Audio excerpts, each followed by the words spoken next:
Hi guys, magandang araw sa ating lahat. Ito pong Gamidigs Vlog at ngayon ay February 6, 2026. Ngayon guys, magbabahagi tayo ng video tungkol sa pagre-repack ng mga ng Gami Pack 1. Guys, binabati ko ang lahat ng mga subscribers at lahat ng mga viewers ng Gamidigs Vlog. Sana ay pagpalain tayong lahat at swertehin ang ating mga hanap buhay ngayong 2026. Guys, ang rerepakin natin ngayon, Gummy Pakwan. Ang kilo ng Gummy Pakwan ngayong February 6, 2026, 120 pesos. Ang 2.5 kilograms or itong isang bag nating nirepack ay nagkakahalaga ng 300 pesos. Sa divisoria natin to guys, nabili itong ating mga re-repack. Yan, dalawang repack ang gagawin natin guys, isang pang 20 pesos at ang kalahati naman ay gagawin natin pang 5 piso. Itong unang repack natin, ay gagamit tayo ng 5x7 na plastic tapos 19 piraso na gummy pack 1 para sa 20 pesos guys. Yan. O ganun lang pwedeng gawin nyo rin kagaya ng nire-repack ko. At bibilangin nyo lang. O gagamit lang kayo ng plastic gloves guys. Yan o para mabilis natin may re-repack. O, ganun lang ka-simple guys. Kung mga baguhan pa lang kayo, pwede panoorin nyo itong ating video hanggang matapos para mayroon kayong ideya kung paano natin i-repack at kung magkano ang ating tutubuin dito sa 2 kilot kalahati natin i-repack. Ayan. Tayo guys, kung saan mga tayong mga lugar, punta lang kayo ng mga palengke. Hanapin nyo lang yung mga pwesto ng magtitinda ng mga kutkutin. Yung may mga panindang mga mani. Yan, kadalasan doon natin ito mabibili. Or kung nandito man kayo sa Metro Manila, pwede rin kayong pumunta ng Divisoria, Manila. Maganda sa Divisoria guys kung nandito kayo malapit lang kayo kasi napakaraming mga pisto doon na pwede nating mabilihan ng mga kutkutin or anumang mga pagkakakitaan natin. Yan. No? Kung patartambay lang kayo guys, o meron kayong kunting puhunan dyan, bakit din hindi nyo umpisan magtinda ng mga kutkutin? Ito ang kagandahan nito kasi mabili ito tulad nitong mga gamit hindi, mga kutkutin, mga mani, mga sampalo. Yan, mga pop beans, mga fish crackers. Yan ang ating mga panina guys na mabili at saka kayang-kaya sa ating bulsa ng ating mga kababayan. Ayan guys, ang ating unang repack. Kaya, bago ninyo i-sealed guys, bilangin nyo rin kung magkano yung punan at saka kung magkano yung gustong tubo. Pero ito, mamaya bibilangin natin to pagka na-repack na natin itong lahat. Kasi ang pagkatapos nitong isang malaking repack natin, susundan natin mamaya yung pang 5 peso para mabilang natin kung magkano ating tutubuin. Yan, ganun lang yan. Panoorin nyo lang itong ating ginagawa. Napakadali lang to gawin. At pwede kayong kumita ng ito guys, malaki ang mga tubo dito sa mga kutkutin. Tulad nitong mga gamit candy o anumang mga kutkutin na gusto nyong itinda.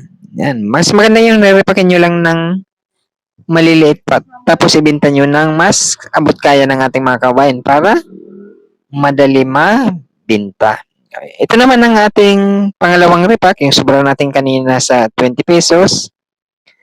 Ang gagamitin namang plastic natin dito, 3x4. Yan. Tapos, 4 pieces or 4 na peraso na gami pack 1. 5 piso naman to guys ang ating bintahan. Diba? Napakadali lang gawin. Yan. May mga baguhan lang kayo dyan. Sa bahay ninyo, mayroon kayong bintana dyan na pwedeng pag-displayhan. Yan, no? Bakit hindi nyo umpisan? Lalo lang kung maraming tao sa inyong lugar, may mga bata o mga kapitbahay ninyo. Yan, itong mga gamit ni guys. Siguradong mabili ito sa kahit saan naman guys, mabili ito. Lalo na sa mga bata o kahit sa mga matatanda, bumibili din ng mga gamit hindi. Yan, no?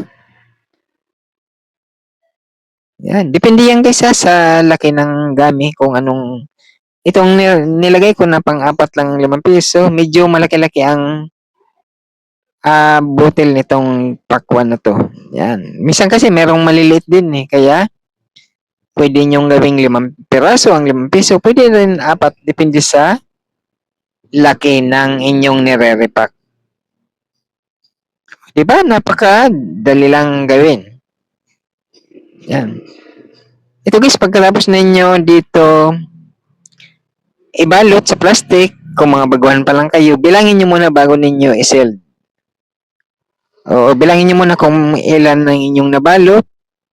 Tapos, i-minus nyo ang inyong puhunan. Makikita nyo kagad kung magkano inyong tutubuin dyan. O, pag alam nyo ng okay na inyong nabalot, okay na sa inyo ang inyong tubo, ayan, i-sell nyo na para at pwede nyo nang i-display. Ito guys ang ating lalagyan or pagdi-displayhan natin yung pang 20 pesos guys kanina. Oh, ito na guys. Yan oh. Bago ninyo i-sell guys, bilangin niyo muna kung magkano inyong puhunan at kung magkano inyong gustong tubo or tutubuin. No, ang pagdi-display naman nito, yung pang 20 pesos guys, nilalagay ko lang yan sa alambre. Yan, sinasabit ko sa alambre. At itong pang 5 piso ay nilalagay natin to sa karton ng cake or ini-stapler natin sa karton ng cake. Ayan, mamaya papanoorin nyo or panoorin nyo kung paano ko ito i-display yung tag 20 pesos at ang pang 5 piso. Yan, para pwede nyo rin gawin kung saan man kayong lugar. Ayan, pwede nyo rin gawin kagaya ng pagdi-display ko. O, nasa sa inyo na yan. Pwede rin ilagay nyo sa mga basket, sa mga maliliit na tray. Yan, nasa inyong diskarte na lang yan. Pero sa akin, nilalagay ko ito sa alambre, binibitin ko at saka yung pang 5 pesos sa karton ng cake. Yan, kagaya ng ganito guys yan, no? Pagka nakalagay sa karton ng cake, magiging ganyan ang kanyang itsura. Yan, no? Naka-display. At saka mas maganda guys, huwag yung lalagyan ng screen ang ating mga pwesto. Mas maganda yung open lang kung kaya nyong bantayan. Mas maganda yung open lang ang ating pwesto, yung walang harang, walang screen para kitang-kita sa labas ng ating mga customer or ating mga kababayan.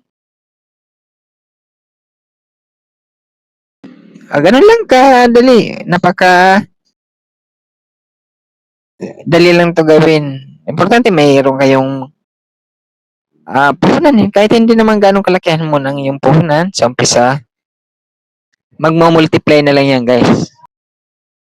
Oo. Yan lang.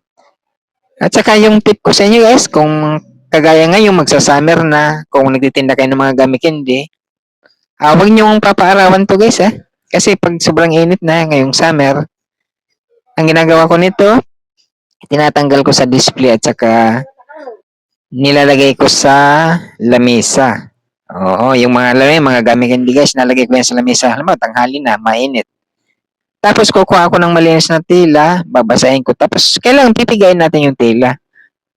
Tabunan mo. Oo, yung mga gamit hindi natin. O, lagyan mo sa lamesa, tabunan mo ng tela na basa. Yung pinigaan. Para malamigan, hindi mainitan. Kasi sobrang init, nalulusaw din mga ganitong gamis. Ayun na, tapos na tayo mag-sell. At saka bibilangin na natin kung magkano ating tutubuin dito sa nirepack nating isang bag na ang timbang niya ay 2 kilo at kalahati. Yan, or 2.5 kilograms.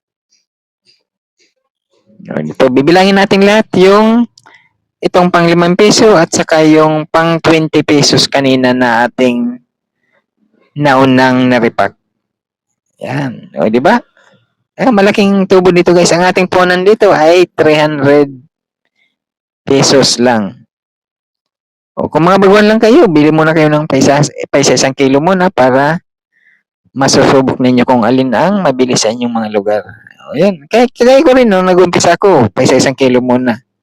O pag mabili na, Saka nyo na dadagdagan hanggat kung gaano na karami ang nabibili ng ating mga customer. Ayan guys, umabot ng 700. Pag nabinta natin ang ating nirepack minus 300 puhunan, mayroon tayong 400 pesos na tubo sa isang bag na ating nirepack. O di ba? Ano pa? Minus pamasahe o plastic dyan sa ginamit natin. Ayan guys, ang ating unang display guys. Yan o, nilalagay ko yan sa alamri. At saka sinasabit lang natin. O, ganun lang. Pwedeng gawin nyo rin kaya yung ginagawa ko. Yan, sabit sa alamri. O, yan na. Pang 20 pesos yan. At ito naman yung pang 5 peso dyan natin sa karton na yan. Stapler. O, di ba? O, kailangan yung mga karton guys ng cake. O, pwede nyo bilhin yan sa inyong mga kapitbahay or kakilala na may mga nagbe-birthday. O, yung malalaking karton guys, tabasin nyo lang ng mahaba. Tapos, itupin nyo sa bandang taas para lagyan ng alambre. Kaya nung ginawa ko. Ayan, stapler nyo lang. Yan o. Tingnan nyo, magkabilang gilid ang paglalagay ko para marami ang may lagay at saka maganda tingnan. Ayan, di ba? Guys, importante dito sa kung gagamit kayo ng karton, kailangan babantayan nyo pag may customer. Huwag nyo ipapaputol yan. Kasi pag may mga kababayan tayo, pag gustong bibili ng 2, 3, puputulin ang karton. Huwag nyo ipapaputol yan. Maraming beses pa natin yan magagamit. So, sabi nyo, ano lang, hatak lang or bunot lang. At ang gagawin ninyo, siyempre nabilihan na yan. Yung mga stapler dyan ay iiwan. Linisin nyo lang. Tanggalin nyo lang yung stapler dyan ng mga nakasabit dyan sa karton. Tapos, yun o, sabitan nyo na naman ng mga nirepack na inyong mga gami. Ganun lang yung style natin. At saka matagal natin yan magagamit guys, yung karton na yan kasi matibay yan. Basta importante, huwag nyo punit or ipapaputol yung karton yan sa mga bumibili sa atin. Ayan, kung puputulin yan, wala na tayong pili-displayan. Ganun lang ang mga technique dyan. Di ba? Ayan na, maganda na tingnan guys ang ating nirepack na gami pakwan. Ito, pa 5 peso lang yan ang ating bintahan dito. Mas maganda guys yung may 5 pesos kaya ganun sa atin para abot kaya ng lahat ng ating mga kababayan. Ayan ang ating nirepack. Di ba? Napakaganda na tingnan. Ang mga customer dyan guys, bubunot na lang yan dyan pag may mga bumibili. Ayan na.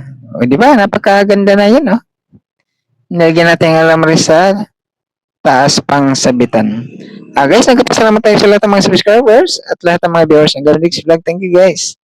Kung magustuhan nyo mga ganitong klaseng video, pwede nyo i-like, subscribe, at i-share.